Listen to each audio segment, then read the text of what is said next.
Okay. All right. Well, welcome everybody. Thank you. Welcome everybody to the June meeting of the Stargazers here. I don't know how to use this. Okay, so what we got tonight, we're gonna go over some current events and things that were in the news recently. We're going to show what's up in the night sky in June. And then we'll do our main program, which is navigating the night sky. It's called Star Hopper's Guide to the Universe. And then we'll open it up to member discussion as usual. Yeah, can you speak up a little louder? Okay, I'll try to speak up. Okay, first, the current events. Is that better? Yeah, Yeah. I'll get a little bit closer too. Well, we're still waiting for T. Corona Borealis. You know, they're Anytime now. anytime now. So we're waiting for that. Again, it's only gonna be visible for a few days. So once it is visible, we're going to send out an email to everybody. And then we're gonna update the website, similar to what Jim did. I don't know if you noticed for the Aurora. But so we have current events and we'll just add a note to the Star Party announcement page. So when things change throughout the day, you know, we can keep it updated with the latest information. So. Okay, this is a public outreach that we did. Yeah, I mentioned at the beginning that we did the Siskiyou County Land Trust or Siskiyou Land Trust in a dark sky tour. And yeah, one thing that impressed me right away is that they brought up this huge tarp. So people could comfortably sit on the ground and wouldn't have to worry about, you know, getting dusty and so forth. Unfortunately, several people had to leave because we got the fire alert where the fire that started here at Spring Hill, well, it just started. So people, you know, were getting alerts on their phone and had to go. So I think we, It was the same thing. yeah, there's about five, I think about 5 people. Yeah, had to leave, but yeah, so they just sat around and waited for the program to start. And like I said, there was about, I counted at least 25, and I'm guessing there were maybe 30. So a really good turnout. So, and apparently each time they've held it, it's been successful like that. So that's something, you know, want to note, you know, how they're able to get, you know, get the word out. So that can leverage off of what we can do. Would they let you advertise on their website or they send out with their email? I could talk to Laura Bradley. She heads it up, and ask her. But I think it's a good public outreach event for us because I brought a telescope, so people who wanted to stay afterwards and look at the telescope were able to do so. So they're very grateful for that. That's something, you know, they hadn't really done before. But most of the people were only expected, you know, the program to last about an hour, and then, you know, they packed up and left. But there's no reason why, you know, they couldn't stay longer to look at the telescope. So I want to, you know, kind of coordinate with them, and maybe we can come up with some sort of program. The first time I went, I think there were 3 or 4 telescopes there. Was there? This was maybe a year and a half, 2 years ago. Yeah. Okay. Well, there were 3 telescopes there. One of the guys had a big Dobsonian that he made, you know, 20, 30 years ago. He had brought it up, set it up. Then I had my, you know, refractor, the 6-inch refractor set up. And then Barbara had her, she got a little 5-inch Orion Star Blast that she had set up. So there were 3 telescopes plus, you know, whatever binoculars people had. Where was the site? It's just off of Highway 97. It was about, I think, about a mile north of the dollar store, you know, the turnoff. It goes to Big Springs. So just off the side of the road, it was a pretty good site, but there, towards the east, there was a big tree that was in the way, so it was blocking some of the targets to the east. So.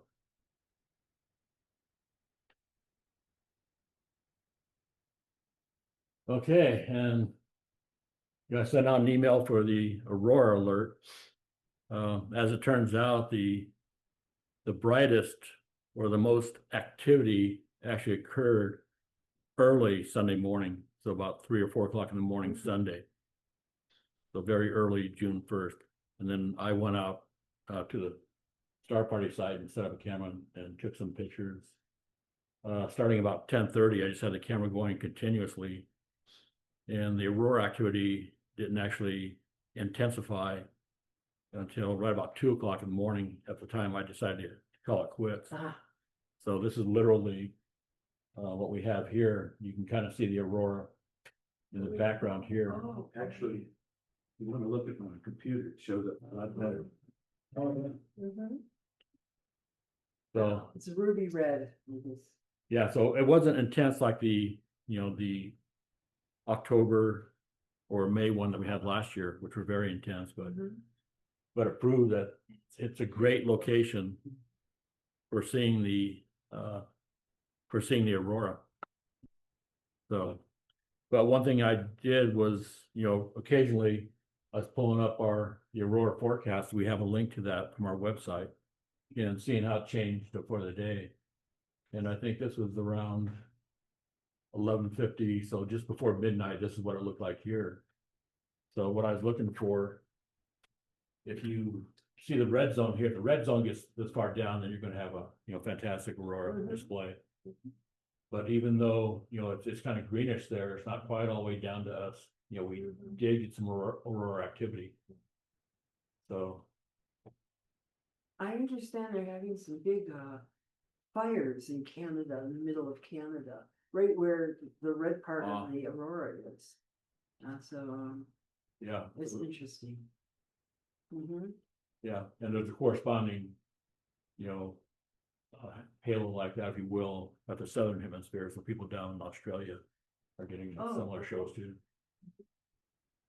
So, but you can see that, we have plenty of skies.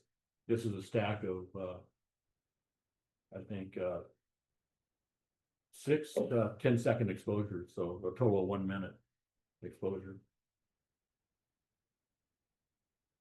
So I packed up about 2 o'clock and went home, and then when I was going through the images, because I took I think about 850 images, and then when I was going through them, one by one, and I could see, literally the last maybe 10 frames is where the aurora was starting to build, and we could actually see structure in the vertical curtain effect. Okay, so for upcoming events, we're going to have our star party on the 27th of June. It's going to be at the Phoenix Sky Sanctuary. These are particulars for it here. So it's going to start, nautical twilight is really where it gets dark enough where you can start observing. So that's going to be right around 10 o'clock. And the moon will be up, if you want to view it earlier, and it'll be setting around 11 o'clock. So we should have dark skies after that. And the 2 star parties are coming up as a Oregon Star Party and then the Golden State Star Party. And you can see both of those lie right. They conflict with our star party, so. And I'm going to be attending the Golden State Star Party, so I won't be there. But hopefully, some of you will be able to get out there and actually do some observing. So they're both in the same weekend? Yeah, Let's see. as unfortunate as they did that this year. I mean, they tried to deconflict them in the past, but for some reason, they just decided to do them both during the same period. And then our big public outreach event for the year, the International Observe the Moon Night, is going to be on 4 October 2025. So I think we should start thinking about how we're going to approach it this year, what we're going to do different from past years, and get the word out and hopefully get some better participation. And I still don't have a date yet for the planetarium trip or the radio observatory trip. But one thing, when I was talking to Barbara, because she's got an education background and she's been working with some of the high school students in this area here. And she's actually been out to the Hat Creek Observatory a couple of times with some high school students. And she found somebody out there that actually gave them a guided tour inside, because on the website, it just says it's self-guided, you just show up there on Thursday and then you just kind of walk through and follow the signs around the observatory. So I'm going to try to get the contact information from her and see if we can Yeah. arrange to have a guided tour as well. Mhm. Now navigating the skies.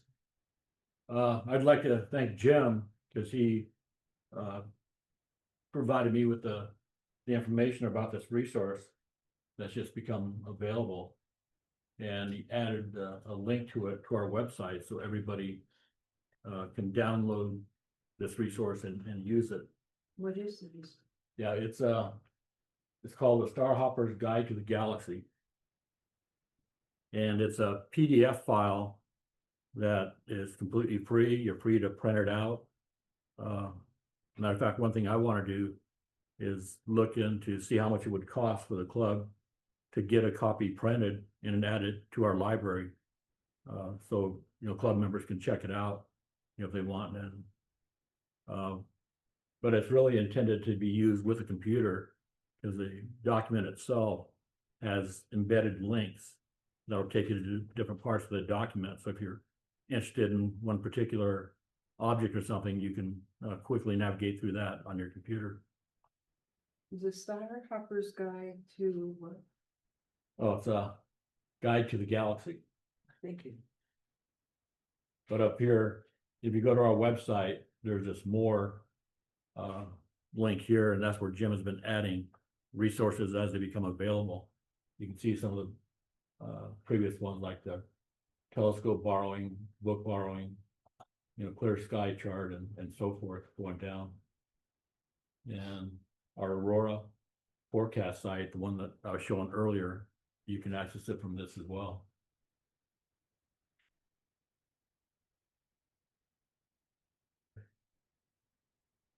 Called Art Centrics, and then it's got links here to download the PDF. And then it's got an introduction to the book, an MP4 movie file. And that's what we're going to watch tonight because it goes in-depth instructions on how to use this wonderful resource. And it's also got Excel files and planners. So if you want to set up a program, if you want to look at for specific objects, and you can plan that and execute it using these resources here.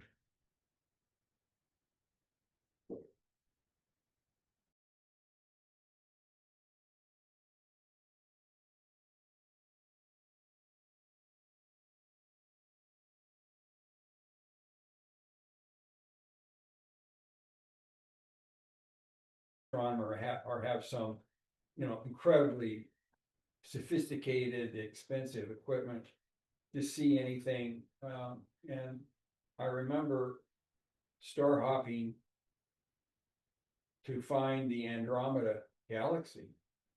And I went from, I didn't know that an amateur in their backyard could even see a galaxy.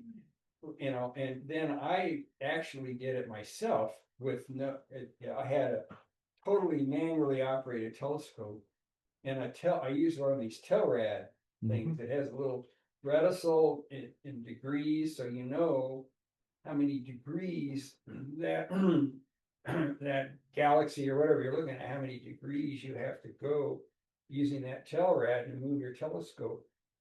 And when I saw that galaxy for the first time, I was, totally blown away because it, like I said, and finding it yourself manually was a tremendous feeling. It's hard to describe. How did you first get interested? Well, I bought what's called a spotting scope. It was really, I was always interested in, zoology and animals and birds. And so I got one of these Nikon, really spent a lot of money, got this Nikon spotting scope, 80 millimeter lens on it. Really powerful. And I read in the direct manual for it that it can be, with some limitations, used for astronomy. And I'll put it on a tripod, which I did. And I just pointed it up the first time I used it. I've always noticed the one constellation I've always noticed Which is, Orion. Mhm. And I've always, I thought, and the 3 stars, Right. and no, so I aimed the spotting scope at, and I didn't realize, I'm looking at the Orion Nebula, and I thought it was a cloud moving in from San Francisco Bay, fog was coming in, so I look up and the sky is crystal clear. There's no clouds, no fog, nothing. So I look again at this. What is this? I had no idea. So I looked it up in a book. And I realized I'm looking at this Orion Nebula, and I didn't know what a nebula was either. I didn't know anything, and so I started reading about it, how far away it was. And I thought, I can't believe with this little spotting scope that I could see something that far away. And I just went from there, just exploded in interest. And I spent many hours star hopping. First with that spotting scope, and then I bought a Dobsonian telescope, and the thrill of doing it all totally on your own without any other. The only I guess you could say that Telrad was an electronic device. It's a battery powered thing. Yeah. Like it's like looking through a scope on a rifle, with the reticent. That's within it. And that's what I used for years. I did that, before the computerized stuff came out. Yeah. But you're a little bit older at that time too, wasn't, I was. when you're 10 years old, you discovered it. Oh yeah, no, I was. Yeah. Yeah, I was. No, but still, it's, and that's something about Siskiyou County, we've got some very dark skies. Yeah. Compared to, the other urban areas, and, I think people just pretty much take it for granted. So, but at this, the Siskiyou Land Trust event, I had my telescope, put on M81 and M82. And I was surprised the number of people could actually see both of them and describe them in detail. Yeah. And then when I told them how far away they were, they were just really excited that, kind of hard to believe, it's 12, 14 million light years, for these things to come in. So, yeah, I think there's, as I look around the room, we got a big problem with this club is that we don't have younger members. So, one of my personal goals is try to figure out how to get younger members interested in astronomy. But I think, Barbara, given her educational background, I mean, she's fine-tuned, she knows how to talk to the younger kids. And you saw that picture earlier, a lot of them were young kids, seeing these things for the first time. So I think, yeah, we need to figure out how to do that. And I think the International Observe the Moon Night is a step in the right direction, but we need to follow it up with more programs, I think, that are dedicated or strengthened towards the younger audience. Yeah, I know for me, I've been to many star parties. I spent countless hours down in the Bay Area, up on top of Mount Diablo, our astronomy club there. I was the president of it for 2 years, and we put on star parties up there for the public. And it's a great feeling to have a young child, a young boy or girl, for the first time. A lot of them had never seen the Milky Way, let alone in the Bay Area, let alone knew what it was. And there on Mount Diablo, they could see it. And the reaction to some of these young people is just amazing. we put star parties on at Glacier Point, Yosemite National Park. Same thing. We had people from all over the world come, countries would come up who had never seen anything like this. Just naked eye, even without looking through the telescope, they were completely stunned at what they could see. And because where they lived, it was not even, they didn't know anything. Yeah. And, as an amateur astronomer, to be able to see that in people that you're talking to and using your telescope, it's a tremendous, for me, a great feeling to know that you lit a spark in some of these kids. Yeah, so we need to do that. Something that I've been mulling about in the back of my mind is maybe have a public star party where we go out there and invite the general public, put notifications in the schools and the newspaper to come out and just observe the sky using binoculars. And we'll supply the binoculars. We just get people out there, and then we could have tools to assist them in finding some of these objects, the green laser pointer. You can see that pointing to objects in the sky, as Laura can attest. It's a great resource just to point you in the right direction. And you can see the laser through binoculars. So if you get a group of people, getting them all concentrating on the laser so they can actually see these deep sky objects through the binoculars, I think that'd be very enjoyable for a group to do. So I don't know how you guys feel about doing something like that, but I think it's going to take some. Well, we'll do it at our observing site. So how are those kids gonna get out there? Well, they have to arrange transportation, which has always been the case. We had the ones that we did in Bay Area and Yosemite, parents brought their kids up. Mhm. And I remember, I always remember this one boy. He was probably 8 years old, and kids, even back then, but just today, kids that age, and they're so familiar with electronic devices, and a lot of them have cell phones already. I was trying to show him how to. I showed him how to locate an object using the keypad, and he took that keypad and followed my instructions perfectly. He was totally at ease with doing it. His parents are freaking out. They think he's going to break my telescope, that it's going to be destroyed. And I said, relax, let him do it. He knows he can do it. And he did, and the telescope slewed to the object. The parents are just, amazed. And it's a lot of those kids are, they come with their parents. Yeah. Well, you remember last year at the International Observe the Moon Night, we had a scout troop come all the way from, where was it, Laura? Back in Red Bluff. So that's a long drive, to come up for that. So maybe that's something we can start with, our local scouting group, maybe invite them out, because they're working on their merit badges and things like that. And we can, concentrate on that. And also the Siskiyou Land Trust, when they have their sessions, because right now that pretty much ends after an hour and a half. But we can have a second part where people who are interested in, viewing the sky through binoculars or through telescopes.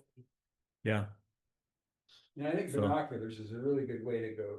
A lot of people have trouble, if they haven't done it before, looking through an eyepiece and a telescope. It takes some training with your eyes, and locating the exit pupil and holding your head just right. Yeah.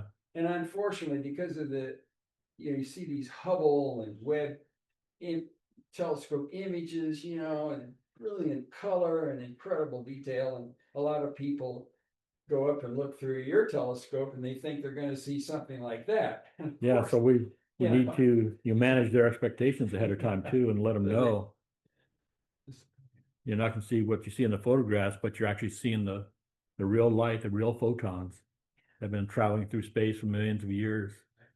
And they interact with your eye, form a chemical interaction that allows you to be able to see, that object. So, I think having a little instrument you're talking, like on a spotting scope or even a telescope, like we don't use our go-to, so we could bring our telescope in. I don't have it, but something that they like that, Mhm. like Yeah. seeing, oh, that's so many degrees, and they can look at the, a little bit of the Yeah. operations that they can understand. And but the green laser is a very, very important tool that you go out there. I know there's a lot of people who object to using lasers and, oh, you're gonna blind the pilots, or you can bring down an airplane, and they just don't understand. They see But- lasers. No, the green lasers, they really penetrate the sky. I mean, you can see it at night.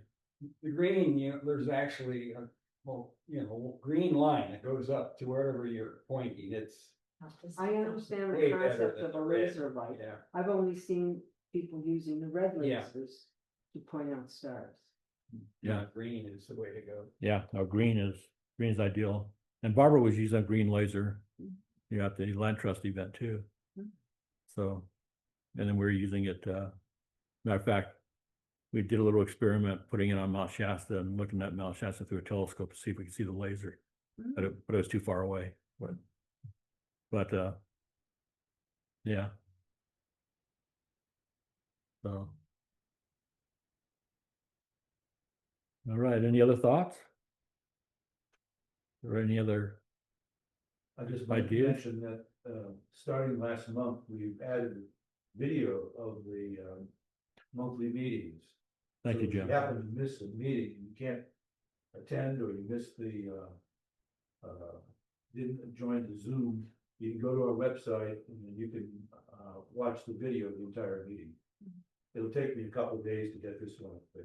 Was so there then a couple- anybody observing today online? Pardon? Was there anybody online today? Me. Oh, Only you. Yeah, and me. You're So- getting pretty techie here. Yes. Yeah. I like that idea. I'd like to go over some of the some presentations that we information, have and just get fine points sharpened. All right. Okay, so next meeting is going to be on July 1st. So it's going to be the first day of the month. And I'll be back from the Golden State Star Party at that point, but yeah, hopefully, if you go out to the observing site on the 27th, that you guys can bring back some reports and share it at the meeting. So. All right, well, thank you everybody for coming. Yeah. All right, no, we'll see you next month. Thanks, John. Yeah.